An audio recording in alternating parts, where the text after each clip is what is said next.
deserto. Poucas horas depois do primeiro comunicado à imprensa, a Força Aérea emitiu outro, dizendo que o objeto em questão era um balão meteorológico. Um erro inocente ou desinformação deliberada? Desde o começo, existia alguma coisa que eles não queriam que o público soubesse. Se eles não estavam escondendo uma nave extraterrestre em Roswell, o que era aquilo, afinal? Será que mais investigações darão alguma pista que leve à tecnologia nazista? Para mim, o elo mais consistente entre o evento de Roswell e os nazistas é exatamente o formato da aeronave. A aeronave era parecida com um caça Delta. E todos sabem que os nazistas estavam trabalhando em caças Delta. A queda de Roswell aconteceu a pouca distância de voo de White Sands, a base da Força Aérea para onde foram levados os caças Delta dos irmãos Horten. Roswell aconteceu 2 semanas depois de Kenneth Arnold ter registrado a primeira avistagem documentada de um OVNI. Seria isso que a Força Aérea tentava encobrir? O protótipo de um caça-delta feito pelos norte-americanos com base na tecnologia nazista? Depois de Roswell, as avistagens de OVNIs começaram a aumentar, chegando ao clímax na década de 50. Discos voadores são vistos em toda parte. Muitos desses discos fantásticos voam pelo ar. Você já viu algum? Havia dezenas de milhares de avistagens. E está bem documentado agora que existia algum tipo de guerra aérea sobre a América em 1952. O público se convenceu de que a invasão extraterrestre havia começado. Até o presidente Truman entrou em cena. Existem coisas assim acontecendo. Discos voadores, sabe? No fim dos anos 50, a cultura popular reforçou a mensagem. OVNI significava extraterrestre. Discos voadores vinham do espaço sideral. Em 1952, a Força Aérea Norte-Americana criou o projeto Blue Book. Com uma força-tarefa instalada na base aérea Wright-Patterson, o projeto Blue Book coletava e avaliava relatórios e avistagens. Uma análise desses testemunhos oculares mostra que Roswell não foi o único incidente com OVNI perto das bases ultra-secretas norte-americanas. Ocorreu um grande número de avistagens perto dos hotspots. Hotspots são as mais secretas e bem guardadas bases militares. Na maioria, as bases para onde os cientistas alemães foram levados na Operação Paperclip. A base aérea de Wright-Patterson era um desses hotspots. Os primeiros relatórios diziam que os destroços do acidente de Roswell haviam sido levados para lá. O quartel-general do projeto Blue Book também era lá. Em 1965, o objeto de Kecksburg foi visto dentro de um dos hangares. E era lá que ficavam os mais brilhantes cientistas nazistas. O Dr. Poltzis é um engenheiro aeronáutico aposentado. Ele trabalhou com cientistas alemães do projeto Paperclip em Wright-Patterson no fim dos anos 50. Eu trabalhei com 7 deles. Havia provavelmente uns 40 em Wright-Patterson. No começo eram alemães leais que queriam que a Alemanha vencesse, eu não vejo nada de errado nisso, e se tornaram norte-americanos leais quando vieram para cá. Leais o bastante para se calarem sobre os programas secretos de armas? O que os cientistas do projeto Paperclip sabiam sobre teorias inovadoras da gravidade e discos voadores? O chefe de Poltzis, Dr. Wilhelm Knackstedt, sabia alguma coisa. O doutor dizia: há umas pessoas que têm algumas ideias doidas sobre levitar coisas, mas ele não estava muito interessado nisso. Mas os militares norte-americanos estavam. No fim dos anos 50, tiveram início testes secretos em Wright-Patterson com uma aeronave em forma de disco ou lenticular. Eles devem ter achado alguma coisa na Alemanha com formato lenticular e aí tentaram reproduzir. O primeiro disco voador conhecido feito pela Força Aérea Norte-Americana estava prestes a decolar.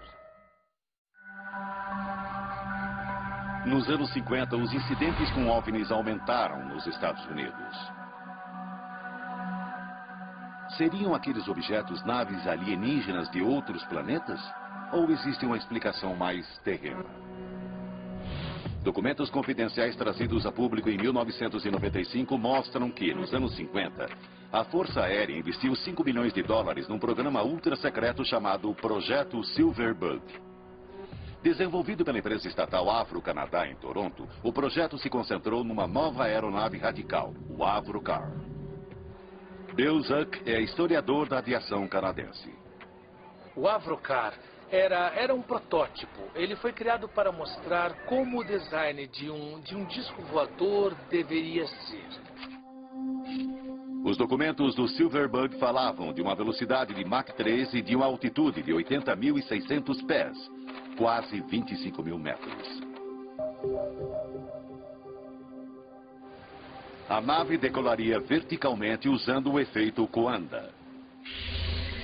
Nos anos 30, Henry Coanda demonstrou que quando o ar é forçado em volta de uma superfície curva, ele vai seguir esse contorno e criar sustentação. O Avrocar usaria o efeito Coanda através de 3 motores que acionariam uma hélice central. Essa corrente descendente seguiria a superfície curva e lançaria a nave para cima. O gênio da engenharia britânica, John Frost, era a mente por trás do projeto. Frost admitia abertamente que havia se inspirado em pesquisas sobre a Alemanha da Segunda Guerra. Em 1953, ele se reuniu com um engenheiro alemão que afirmava que haviam sido feitos testes de discos voadores numa instalação nos arredores de Praga na Segunda Guerra Mundial. Essa confirmação de testes com discos não é o único elo entre o Avrocar e a Alemanha nazista. Um dos consultores do projeto era Alexander Lippisch, um engenheiro do projeto Paperclip. Durante a Segunda Guerra, ele havia trabalhado na decolagem vertical com outros cientistas nazistas. O que John Frost estava fazendo era basicamente garimpar as informações que Lippisch podia fornecer. Frost estava aprendendo muito com o know-how alemão. O que ele soube sobre os projetos que o fez acreditar que o Avrocar funcionaria. Será que tinha a ver com um projeto nazista ultra-secreto chamado Repulsion? Concebido pelo engenheiro austríaco Victor Schauberger, ele guarda muito mais do que uma mera semelhança com o Avrocar de Frost. Georg Schauberger é neto de Victor Schauberger. Ele possui o modelo original do aparelho. E este é o protótipo. Victor Schauberger é muito bem conhecido quando se fala de sucção, antigravidade, levitação, energia. E este é o chamado repulsing. Schauberger fez seu trabalho no campo de concentração de Mauthausen. Como o Avrocar, o Repulsion de Schauberger operava sob o efeito Coanda. Segundo Georg Schauberger, os testes iniciais de seu avô maravilharam a equipe.